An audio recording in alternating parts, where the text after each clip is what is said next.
দক্ষিণবঙ্গের জন্য আগামী 4-5 দিন প্রধানত শুষ্ক ওয়েদারই থাকবে। তবে 24 তারিখে আংশিক মেঘলা আকাশ থাকার সম্ভাবনা। উপকূলের কাছাকাছি এলাকায় দু এক জায়গায় খুব হালকা ধরনের বৃষ্টিপাতের সম্ভাবনা রয়েছে, বিশেষ করে পূর্ব পশ্চিম মেদিনীপুর, দক্ষিণ 24 পরগনা এই জেলাগুলো উপকূলের কাছাকাছি অঞ্চলে হালকা ধরনের বৃষ্টিপাতের সম্ভাবনা থাকছে দু এক জায়গায় 24 তারিখে। এছাড়া দক্ষিণবঙ্গের অন্যান্য জেলায় প্রধানত শুষ্ক ওয়েদার থাকবে। তাপমাত্রার খুব একটা উল্লেখযোগ্য পরিবর্তন থাকবে না আগামী 4 দিন।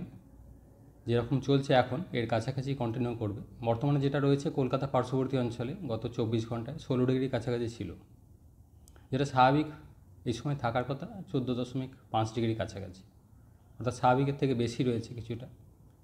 পশ্চিমের জেলাগুলোতেও স্বাভাবিকের থেকে কিছুটা বেশিই চলছে বেশিরভাগ জায়গাতেই। তো আগামী 4 দিন এইরকমই কন্টিনিউ করবে। কলকাতা পার্শ্ববর্তী অঞ্চলে সর্বনিম্ন তাপমাত্রা 16 থেকে 17 ডিগ্রি কাছাকাছি থাকবে, আর দিনের তাপমাত্রা 25-26 ডিগ্রি কাছাকাছি থাকবে কলকাতা পার্শ্ববর্তী অঞ্চলে।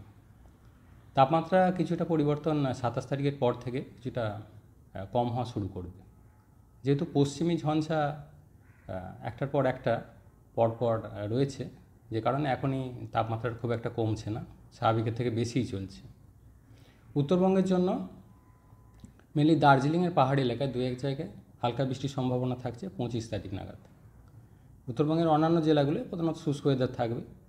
সকালের দিকে কুয়াশা, ঘন কুয়াশা থাকার সম্ভাবনা রয়েছে মেনলি কোচবিহার, জলপাইগুড়ি, দার্জিলিং, উত্তর দিনাজপুর, মালদা এই জেলাগুলো দু এক জায়গায় আগামী 2 থেকে 3 দিন। অন্যান্য জেলাগুলো মাঝারি বা হালকা ধরনের কুয়াশা থাকার সম্ভাবনা।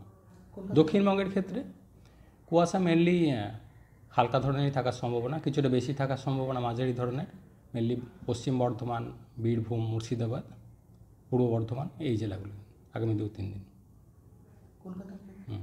কলকাতা পার্শ্ববর্তী অঞ্চলে আগামী 2-3 দিন আংশিক মেঘলা আকাশ থাকার সম্ভাবনা। সকালের দিকে কুয়াশা থাকলেও খুব হালকা ধরনের, খুব একটা উল্লেখযোগ্য সেরকম না। আর সর্বোচ্চ তাপমাত্রা 25 থেকে 26 ডিগ্রি কাছাকাছি, সর্বনিম্ন তাপমাত্রা 16 থেকে 17 ডিগ্রি কাছাকাছি থাকবে। বলা যায় যে 27 তারিখের পর থেকে কিন্তু শীতের আমেজ পাওয়া যাবে। এখন যেটা চলছে স্বাভাবিকের থেকে খানিকটা বেশি রয়েছে, 27 তারিখের পর থেকে কমা শুরু করবে, মেনলি ইয়ার এন্ডিংয়ে গিয়ে আবার সিগনিফিক্যান্টলি উল্লেখযোগ্যভাবে কমবে।